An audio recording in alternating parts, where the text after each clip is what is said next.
Bonjour à tous, on se retrouve aujourd'hui pour les résultats de Raw du 22 mai 2023.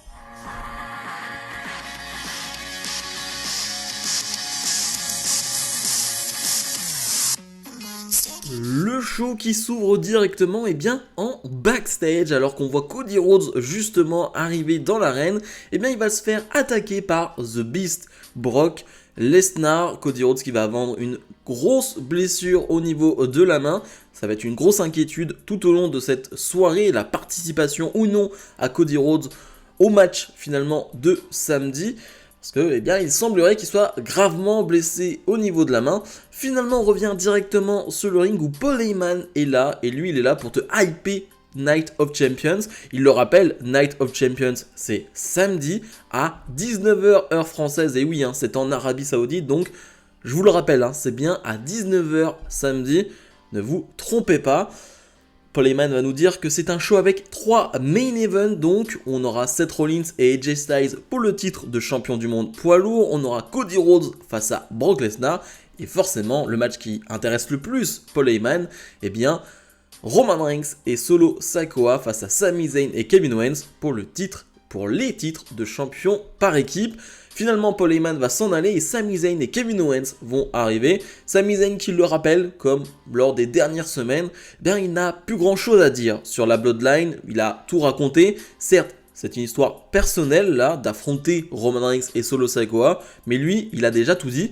Kevin Owens va dire, moi finalement, j'ai encore une chose à dire. Il y a quelques semaines, Roman Reigns avait dédié ce match finalement à 2 membres prestigieux de sa famille, une équipe prestigieuse de la famille Samoan, c'était Afa et Sika. Et Kevin Owens va dire, vous savez quoi, moi je dédie cette victoire, je dédie ce match samedi, à 2 membres prestigieux de cette famille, les Usos.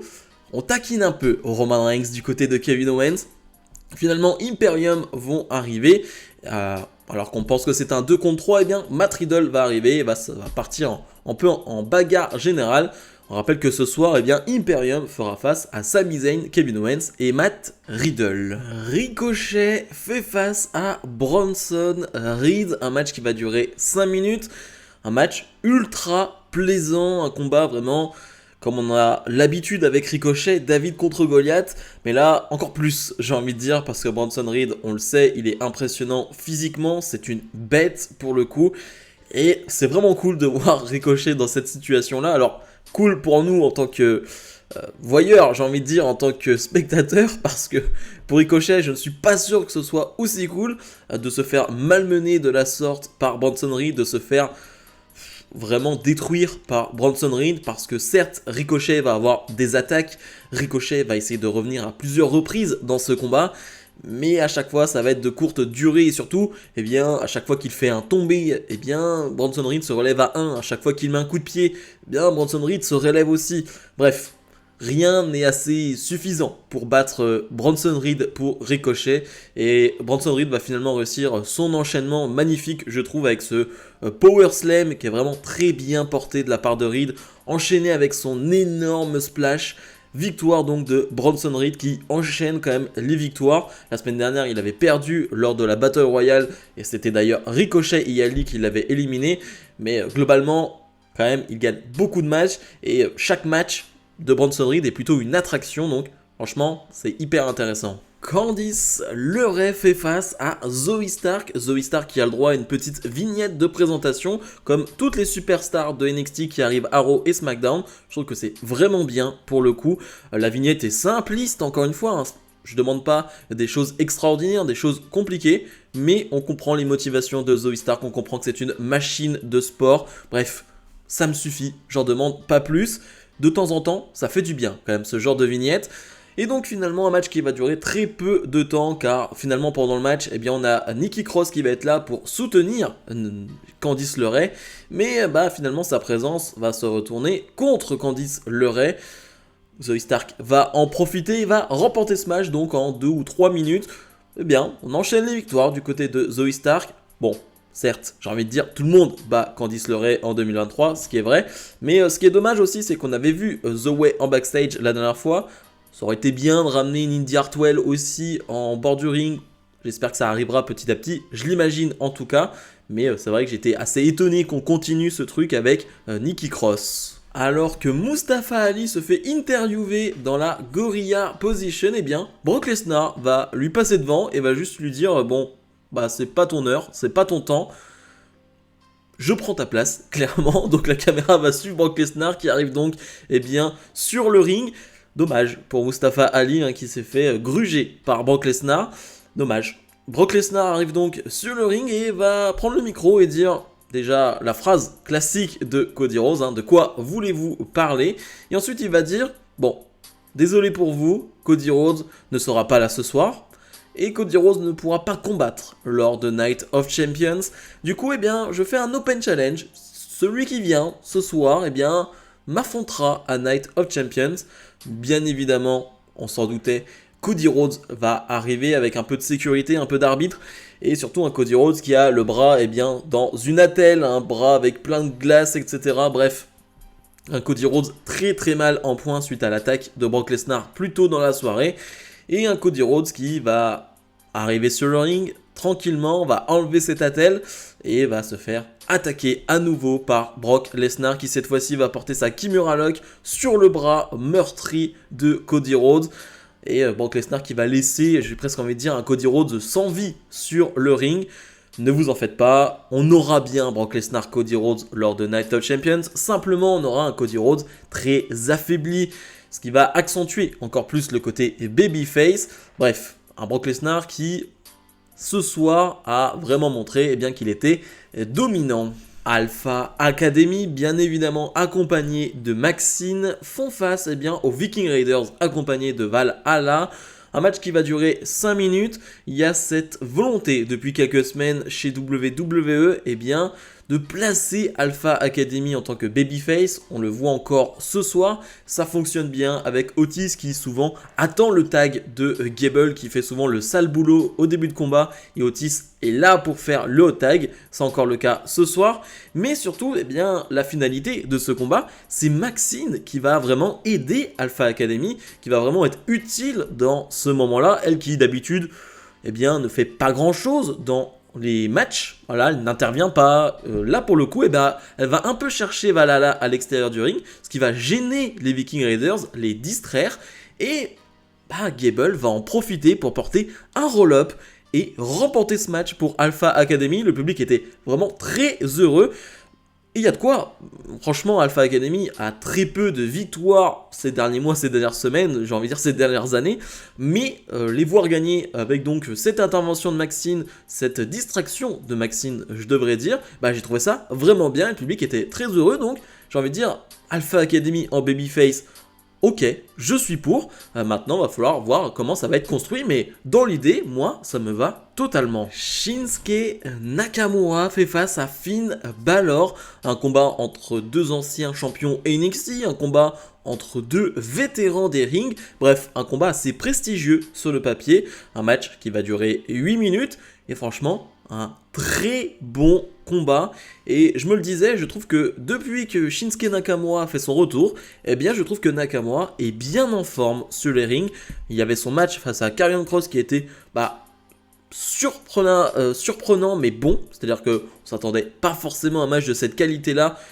Vu la forme de Kross depuis qu'il est revenu et vu Nakamura, eh bien si, c'était un match de qualité. Et là ce soir face à un Balor qui lui est tout le temps en forme, j'ai envie de vous dire, eh bien on a un vrai match de qualité. Donc c'est ultra plaisant de voir un Nakamura en forme face à ce Balor là. Franchement, trop content d'avoir ce type de match là à Raw.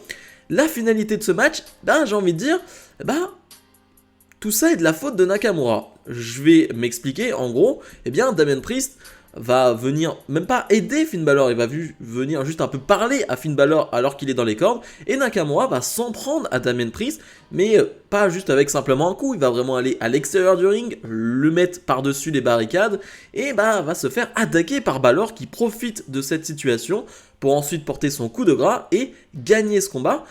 Certes, c'est pas très clean de la part de Balor, mais j'ai envie de dire, eh bien, Nakamura peut s'en prendre qu'à lui-même. C'est pas réellement une victoire de gros heel, j'ai envie de dire, de la part de Balor. Ça reste une victoire pas hyper clean, mais je trouve que c'est quand même une belle victoire face à un Nakamura qui enchaînait plutôt les victoires ces dernières semaines, eh bien je suis plutôt content qu'on donne quand même petit à petit de vraies victoires au Judgment Day. Là ces derniers temps, ça commence à se voir, le Judgment Day est en train vraiment de prendre encore plus de place du côté de Raw. Raquel Rodriguez fait face à Sonya Deville. Match très court, donc on va faire très court là-dessus.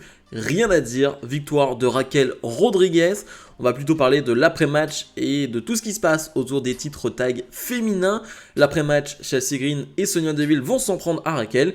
Et Shotzi va venir en aide à Raquel. Clairement, Shotzi sera la partenaire de Raquel lors du match de championnat la semaine prochaine. Ça, c'est réglé. Et surtout, on va faire un point sur les blessures. Liv Morgan, donc, qui était championne, qui a dû relâcher le titre avec Raquel car elle est blessée. Il semblerait que ce soit une histoire de semaine, on n'a pas vraiment d'informations claires dessus. Par contre, pour Damage Control, et là c'est un peu le drame, Dakota Kai est gravement blessée au niveau du genou. Je crois d'ailleurs qu'elle s'est fait opérer aujourd'hui ou qu'elle se fait opérer aujourd'hui. C'est une blessure grave, on parle des ligaments croisés. On parle de plusieurs mois, on parle de entre 6 et 12 mois minimum, les 6 mois, vraiment, on parle vraiment de plus de 8 à 12 mois d'absence pour Dakota Kai. Ouais, ça fait mal, on peut juste lui souhaiter un bon rétablissement, même à Liv Morgan, mais ouais, c'est vraiment triste de se blesser de cette manière-là et surtout aussi gravement. Ce n'est pas la première fois que ça arrive en plus pour Dakota Kai, donc ouais, bon rétablissement à elle et on espère quand même la revoir le plus vite possible sur un ring. Signature de contrat entre Becky Lynch et Trish Stratus pour rendre leur match à Night of Champions officiel. Quelle signature de contrat, je crois que c'est l'une des meilleures signatures de contrat de ces derniers temps. Vraiment, je l'ai trouvé assez exceptionnelle dans la manière dont ça a été présenté, dont ça a été exécuté de la part des deux femmes. On a une Becky Lynch qui va laisser parler Trish Stratus au début, une Trish Stratus qui est, comme d'habitude, j'ai envie de dire agaçante, arrogante, qui est hautaine. D'ailleurs, elle va directement s'en prendre à Becky Lynch en disant que ouais, t'as des beaux vêtements, t'as des belles chaussures, etc. Mais tout ça, tu me le dois finalement, parce que sans moi, il n'y aurait pas eu de division féminine. En tout cas, la division féminine ne serait pas aussi élevée, ne serait pas au niveau qu'elle l'est aujourd'hui. Tu n'aurais pas la même reconnaissance s'il n'y avait pas eu de Trish Stratus. Moi, tu sais, j'ai toujours été la numéro 1 et dès que je monte ici, dès que je reviens sur le ring, je suis la numéro 1 et j'ai pas besoin d'avoir un nez cassé pour devenir la numéro 1. Elle fait bien évidemment référence au nez cassé de Becky Lynch suite la droite de Nia Jax qui avait propulsé Becky Lynch dans un spot que personne n'attendait. Là, on touche à du personnel et là, ça devient intéressant. Une Becky Lynch qui va dire mais tu as peur en fait. Trish Stratus. Déjà, tu as peur ce soir, tu as parlé à Adam Pearce, mais t'inquiète pas, je ne vais pas m'en prendre à toi, je vais attendre Night of Champions et je vais savourer à Night of Champions. Mais tu as peur que les gens oublient qui tu es, qui tu étais finalement, parce que tu es le passé et tu resteras dans le passé, tout simplement. Et Becky Lynch d'ailleurs qui va faire référence à un segment, si je dis pas de bêtises, entre Vince McMahon et Trish Stratus, où Trish Stratus aboyait, bref, je me rappelle même plus de ce segment-là, mais en tout cas, il va y avoir des références à ce segment-là et Becky Lynch va enchaîner les punchlines finales, je trouve. Et je vous invite vraiment à aller vous la remater si vous ne l'avez pas encore fait. Mais les punchlines finales de Becky Lynch sont vraiment excellentes. Et d'ailleurs, elle va lui lâcher un petit bitch qui va pas trop plaire à Trish Stratus, qui va balancer la table sur Becky Lynch pour terminer le segment. C'était une vraie bonne promo de la part de Becky et de Trish. Franchement, c'est une excellente feud. Si seulement les feuds féminines, qui touchent les titres pouvaient être de ce niveau-là, je pense qu'on serait tous heureux. Malheureusement, ce n'est pas le cas.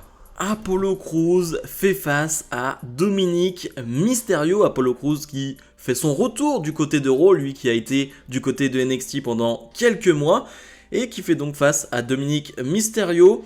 Un match qui va pas durer très longtemps, c'est un match correct je trouve dans l'ensemble, mais bien évidemment tout ce qui compte et tout ce que l'on voit et même tout ce que réclame le public c'est Mamie, c'est Rhea Ripley qui même quand elle n'est pas dans un combat, finalement le public la veut, hein. Il y a vraiment une mamie mania si on peut dire ça, mais vraiment c'est assez impressionnant en ce moment, le public vraiment veut Rhea Ripley, réclame Rhea Ripley, hein, qui est bien évidemment en ringside pour aider Dominique, et elle va bien l'aider, hein. Elle va faire plusieurs interventions, dont une finale qui va vraiment beaucoup aider Dominique, qui va réussir à apporter un énorme frog splash. Vraiment c'est un super frog splash de la part de Dominique, parce que Apollo Crews est vraiment assez loin sur le ring, donc il doit vraiment prendre assez d'amplitude, et il le fait. Victoire donc de Dominique. Je parlais justement de Judgment Day qui enchaîne les victoires, c'est aussi le cas de Dominic Mysterio.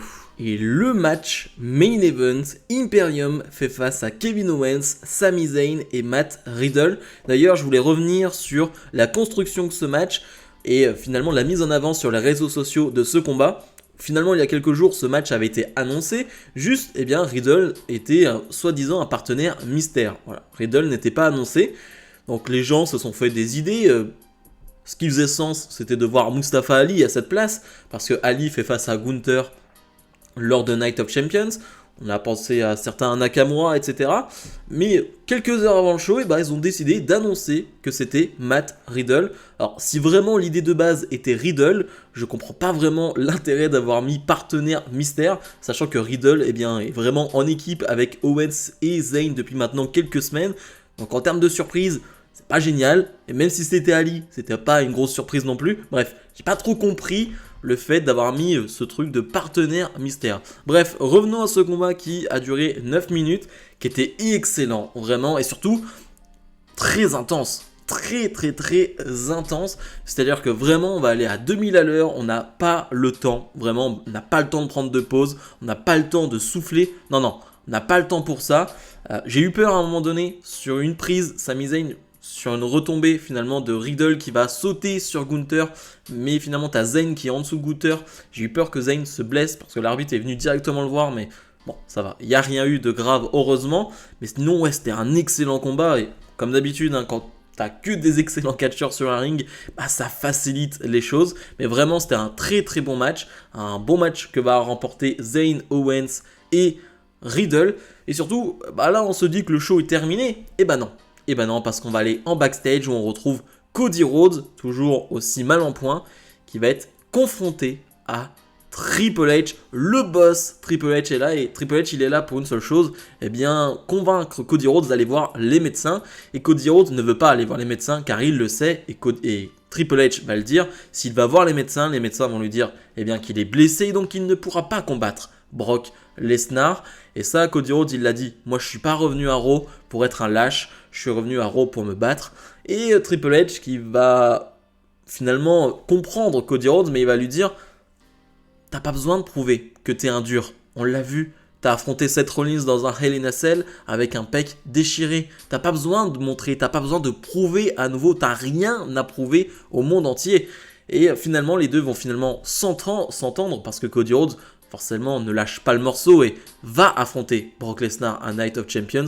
Blessure ou non, il est obligé selon lui d'aller affronter Brock Lesnar. Et t'as un Triple H qui a presque un petit sourire à la fin, l'air de dire ça va, je l'ai un peu chauffé, maintenant il est bouillant pour affronter Brock Lesnar. Bref, j'ai trouvé que c'était une bonne idée d'avoir ce segment backstage entre le boss et Cody Rhodes, le plus gros babyface actuellement chez WWE. C'était très malin. Bilan de ce Raw, c'était sympa.